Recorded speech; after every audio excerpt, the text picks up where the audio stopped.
নবনীরদনিন্দিত কান্তিধারম রসসাগর নাগর ভূপবরং। ओम नमो भगवते वासुदेवाय। ओम नमो भगवते वासुदेवाय। ओम नमो भगवते वासुदेवाय। ओम नमो भगवते वासुदेवाय। ओम नमो भगवते वासुदेवाय। ओम नमो भगवते वासुदेवाय। नारायणं नमस्कृत्यं नरों चैव नरोत्तमं देवी सरस्वतीं व्यासं ततो जयमुदीरये। नष्टप्राय समग्रेषु नित्यं भागवत सेवये। भगवती उत्तमा श्लोके भक्तिर्भवति नष्टकी। कृष्णाय वासुदेवाय देवकी नंदनाय च नंदगोपकुमाराय गोविन्दाय नमो नमः। मूकं करोति वाचालं पङ्गुं लङ्घयते यत्कृपातमहं वन्दे परमानन्दमाधवं।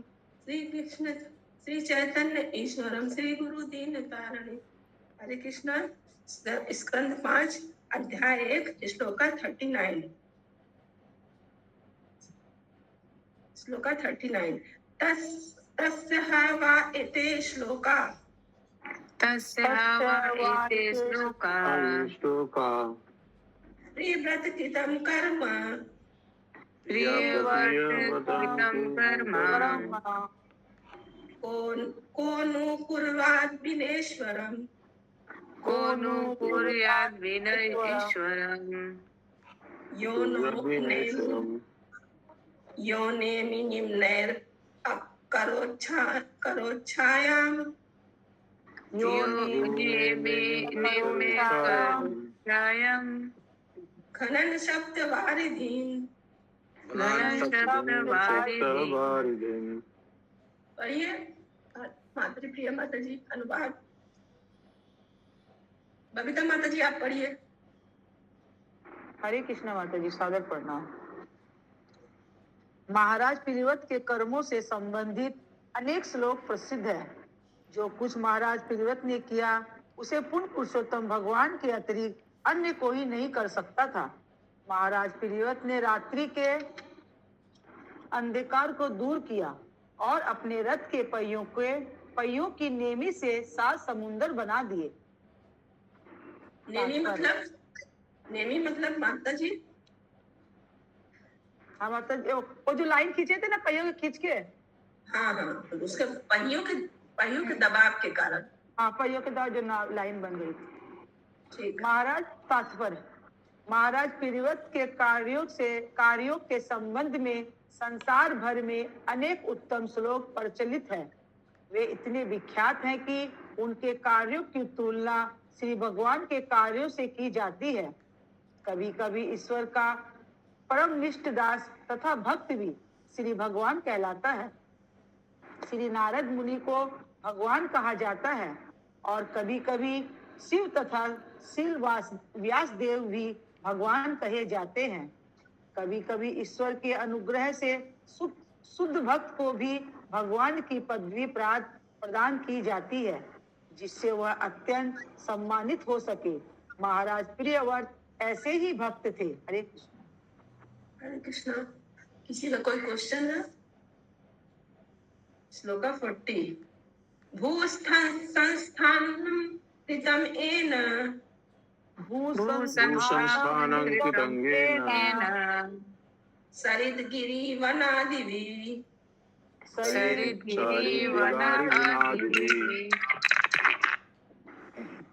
सीमा च भूतनिवृत्त्यै।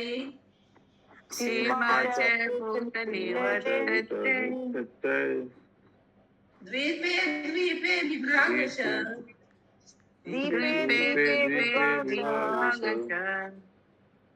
अनुवाद।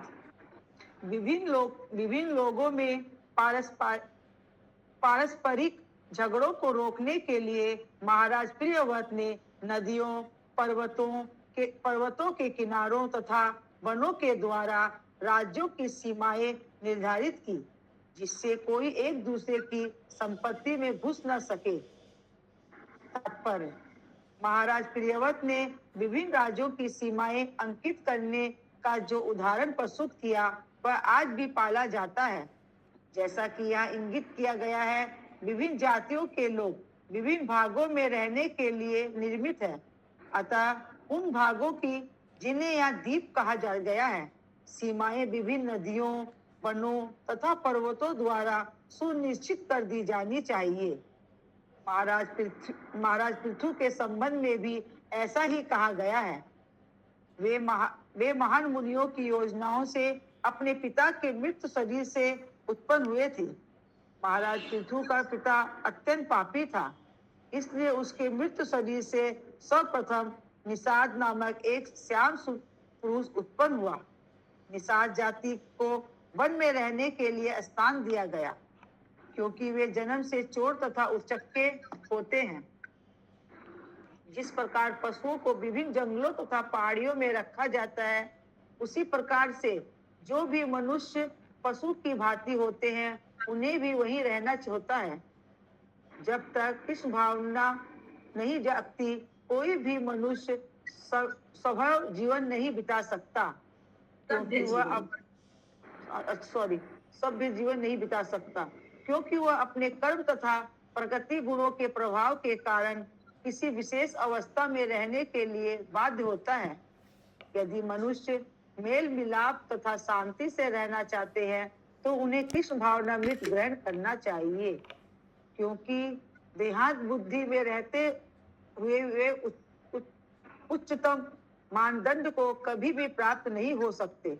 महाराज प्रियव्रत ने इस भूमंडल की सतह को अनेक द्वीपों में इसलिए विभाजित कर दिया, जिससे प्रत्येक वर्ग के लोग शांतिपूर्वक रह सके और एक दूसरे से तकरार न हो।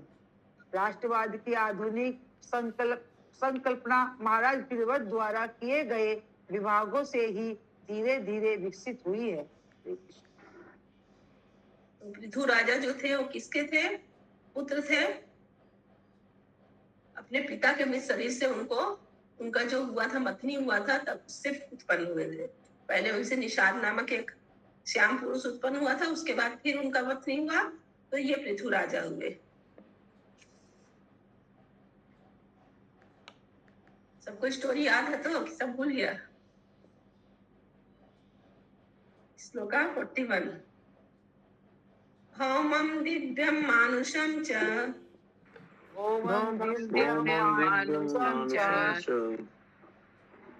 महित्वं कर्मयोगजं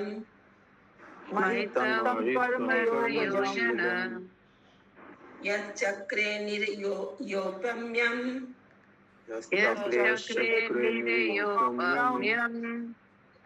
पुरुषा अनुजन प्रिय।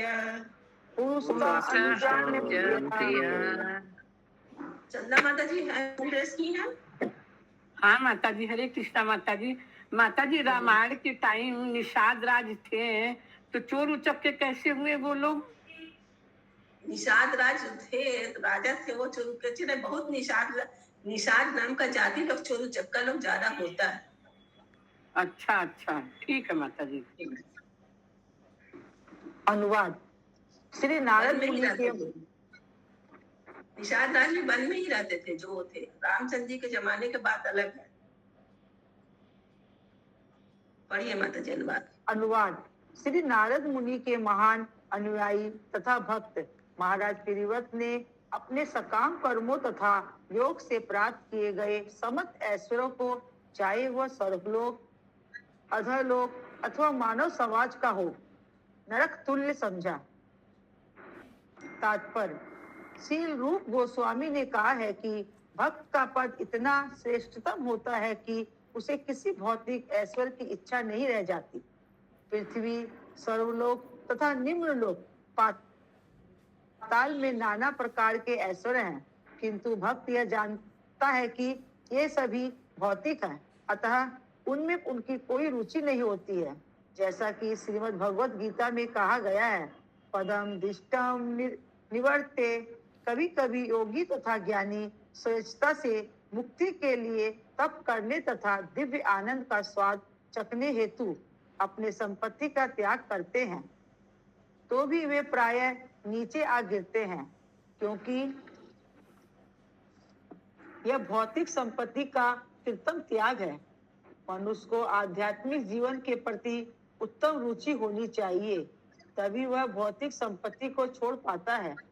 महाराज पीलीवत को आध्यात्मिक आनंद का पूर्व अनुभव था, इसलिए उन्हें स्वर्गलोक, मर्त्यलोक या पाताल लोक में प्राप्त किसी प्रकार के भौतिक सुख के प्रति कोई रुचि नहीं थी। इस प्रकार श्रीमद् भागवतम के पंचम स्कंद के अंतर्गत महाराज पीलीवत का चरित्र नामक पहले अध्याय के भक्ति वेदांत तात्पर्य पूर्ण हुए। हरे कृष्ण। हरे कृष्णा। किसी का कोई क्वेश्चन है तात्पर्य से? क्योंकि यहाँ पे एक लाइन आया है कि ये जो योगी और ज्ञानी लोग करते हैं त्याग संपत्ति का, वो किस लिए करते हैं? मुक्ति के लिए करते हैं। और लेकिन जो भक्ति करता है वो आध्यात्मिक जीवन के प्रति जब उत्तम रुचि हो जाता है तब वो लोग करते हैं भौतिक संपत्ति। बोलिए कृष्णा प्रभु जी।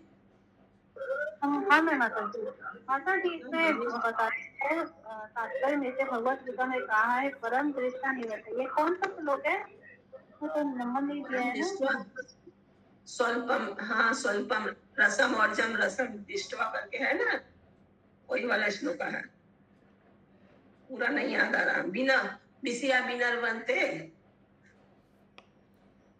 बता रहे कि विषया विनिर्वर्ते निहार देहि न रसवर्जम रसोपस्य परम दृष्ट्वा निवर्तते। मतलब और किसी उत्तम हमको जब रस का स्वाद का प्राप्ति हो जाता है तो हम क्या होते हैं? इंद्रिय भोग का इच्छा खत्म हो जाता है, और जब अच्छा रस मिल जाता है तो हमको ये सब बंद कर देते हैं और सब इंद्रिय इच्छा। तो अच्छा रस का मतलब क्या हुआ? उत्तम, मतलब आध्यात्मिक भक्ति।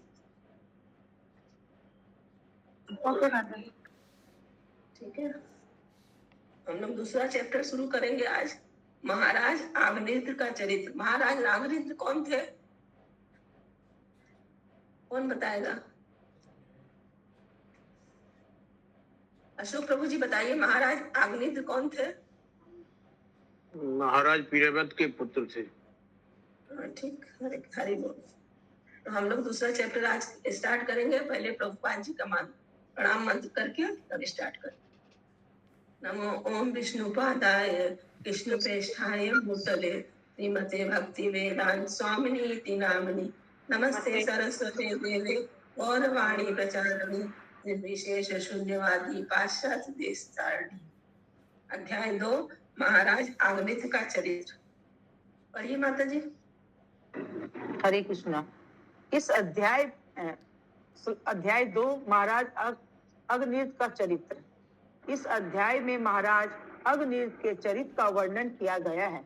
जब महाराज पीलीवत आत्म साक्षात के हेतु चले गए तो उसका पुत्र अग्निर्ध उनकी आज्ञा अनुसार जम्बू द्वीप का शासक बना, जिसने इसके निवासियों का पिता की भांति स्नेह के साथ पालन किया। एक बार महाराज अग्निर्ध को पुत्र प्राप्त करने की इच्छा हुई, अतः वे मंदराचल पर्वत की गुफा में तप करने के लिए प्रविष्ट हुए। उनकी इच्छा जानकर ब्रह्मा ने महाराज अग्निर्ध की कुटी में पुरचिति नामक स्वर्ग की एक कन्या भेजी। वह अत्यंत आकर्षण भेष बनाकर विधि प्रकार के स्त्रीयोजित हाव भावों के साथ उनके समक्ष आई। महाराज अग्निर्ध स्वभावत उससे आकृष्ट हो उठा। उस कन्या की गति, हाव भाव, हंसी, हास, मृदु वचन तथा चंचल चितवन उन्हें सम्मोहक लगी। महाराज अग्निर्ध चापलूसी में दक्ष थे, अतः उन्होंने उस सब कन्या को मोह लिया और वह भी उसके मधुर वचनों में आकर उन्हें पति रूप में स्वीकार करने को तैयार हो गई। स्वर्ग में अपने लोक लौटने से पूर्व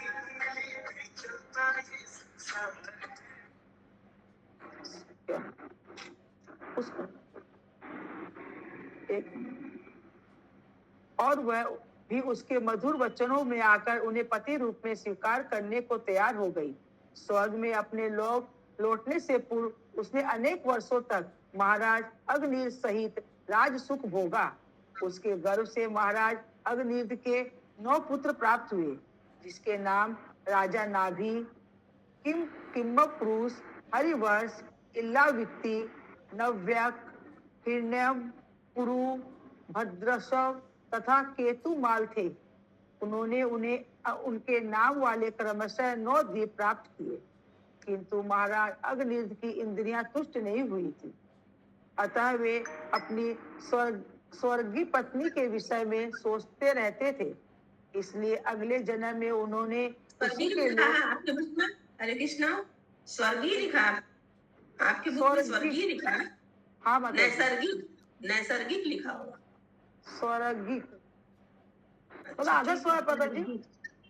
अच्छा ठीक है, बताइए। इसलिए अगले जन्म में उन्होंने उसी के लोक में जन्म लिया।